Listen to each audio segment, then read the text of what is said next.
Hi, friend. Let's talk about courage. It's a word we admire, but when it comes to living courageously, it's not always easy. Choosing courage means stepping into the unknown, embracing discomfort, and risking failure, all of which can feel overwhelming. Convenience, on the other hand, offers a sense of safety. It's familiar, easy, and let's be honest, quite tempting.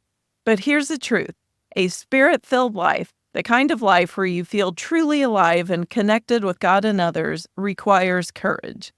It asks us to say no to what's easy and yes to what's meaningful.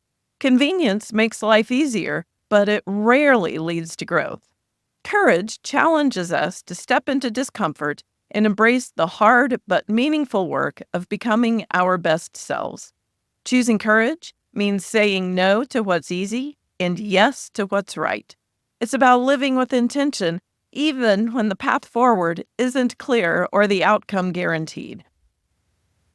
Let's start with why convenience is so tempting. It feels like the path of least resistance. Well, it is. Why risk trying something new when you can stay with what you know?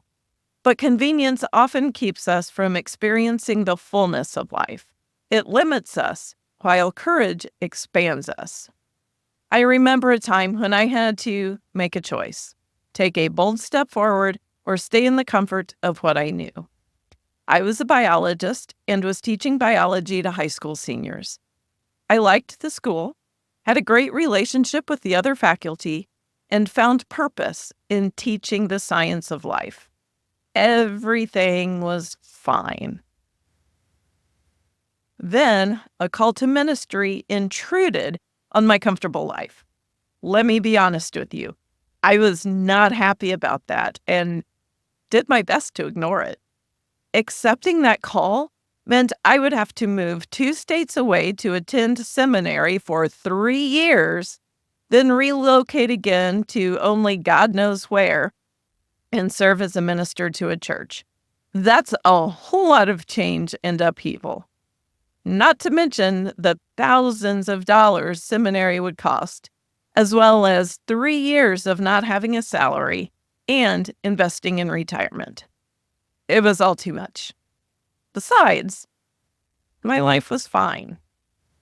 However, for those of you who practice faith, you know that when your higher power wants something of you, there's just no rest. My life was fine, and it had purpose. Why would I make that kind of change? Did I even have it in me to do it? It was a decision that required a lot of courage. Uprooting my life in that way didn't make sense to some people close to me. It wouldn't be easy, and what if I was wrong? What if it was a big mistake and I was giving up a good life? That was the thing, though. It's a fine life. And if I'm honest, I could see how the seeds of burnout were there and how it could become predictable for me year after year. Ultimately, I went for it. I decided to accept this calling and leap into the unknown, unfamiliar, and uncomfortable. And guess what? I received a scholarship to help pay for the expense of seminary, and a small local church hired me to be their pastor for the 3 years I was there, so I was able to support myself. That decision led me down a path of healing and growth for myself and sharing it with others. I'm so very thankful for the courage to take a radically different path. Now, I take what I know about the science of life and weave it together with the spirit of life. I share a faith perspective that is unique, life-giving, and life-affirming. The courage required to join the Army National Guard in high school and to pursue a call to ministry as a second career was tremendous. And it produced a ripple effect of choosing courage over convenience. It's like rolling a snowball downhill. It takes some effort to get it going, but once you do, it gets a whole lot easier and it picks up its own steam. When we choose courage, we give ourselves permission to grow and inspire others to do the same. It's a way of living that connects us more deeply to God, to others, and to ourselves. Courage isn't the absence of fear, it's moving forward in spite of it. Every time we choose courage, we're choosing a life of faith and trust. And here's what I've learned.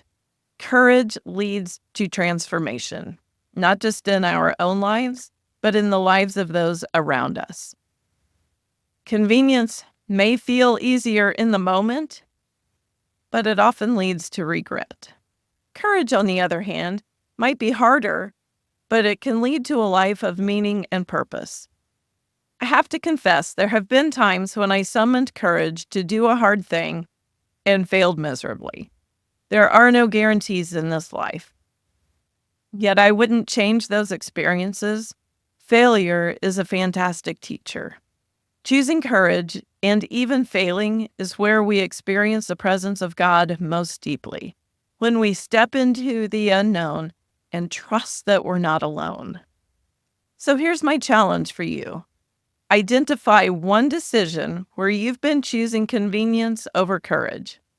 Maybe it's a conversation you've avoided, a risk you haven't taken, or a step you've been hesitating to make. Take one small action toward courage. Remember, it doesn't have to be perfect. It just has to be brave. Even a little bit. If this resonates with you, I tell the full story of my calling experience and dive deeper into these ideas in my book, Pursuing Uncomfortable, Lean In and Overcome. You'll find practical tools to help you live with courage and purpose. Also, check out my blog for more reflections on courage and transformation in the Filled in 5 and Kappa playlists. And don't forget, subscribe and join me for my next video where we'll talk about faith in action and doing what scares you most. Until next time, remember, courage might be hard, but it leads to the spirit-filled life you're meant to live.